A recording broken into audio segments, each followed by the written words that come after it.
आज की नाही आपण घरासमोर लावलेल्या झाडांना आळी करायला लागलोय. मी तुम्हाला दाखवते कोणती कोणती झाडं लावलेली आहेत आपण आपल्या बंगल्यासमोर. पाहू शकता आंबा लावलेला आहे, आंब्याची बरीच झाडं लावलेली आहेत, नारळ आहे, पलीकडे एक नारळ आहे, पलीकडल्या साईडला आंब्याची झाडं लावलेली आहेत, फुलांची आहेत, इथं एक नारळ आहे.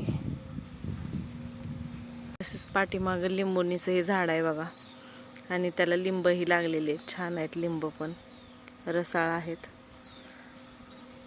आणि लिंबांच्या झाडाचं कसं आहे माहिती आहे का, एक भर होस तर दुसरा भर आलेला असते. पाणी जास्त मुबलक प्रमाणात असल्यामुळं झाडाला लिंबाचं फळ पण भरपूर आलेलं आहे. दिसत असतील, छोटी छोटी लिंब लागलेली आहेत, तुम्हाला दिसत असतील. ही लिंब खूप रसाळ आहेत. हिरवं जरी लिंबू असलं ना तरी त्यात देखील रस आहे.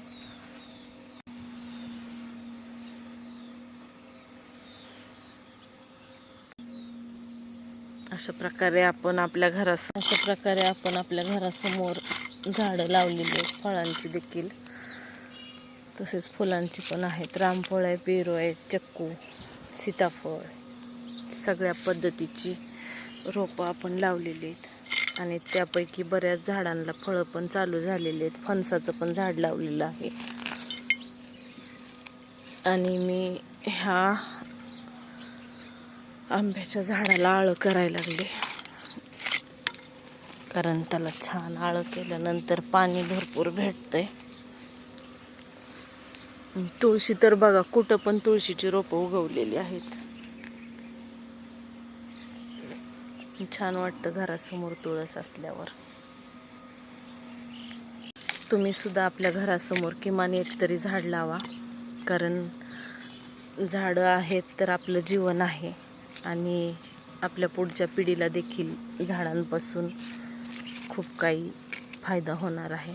फळं भेटणार आहेत, फुलं भेटणार आहे, मेन म्हणजे महत्त्वाचं छान स्वच्छ शुद्ध ऑक्सिजन भेटणार आहे. त्यासाठी किमान एक तरी झाड प्रत्येकाने लावलंच पाहिजे. आणि त्या झाडाचं संगोपन देखील केलं पाहिजे, कारण नुसतं झाड लावणं आणि बाजूला होणं गरजेचं नाही, तर झाडाबरोबर त्याचं संगोपनही झालं पाहिजे. ते झाड जगलं पाहिजे मेन म्हणजे. या पावसाळ्यामध्ये कोणी कोणी झाडं लावली ते नक्की सांगा. बाय.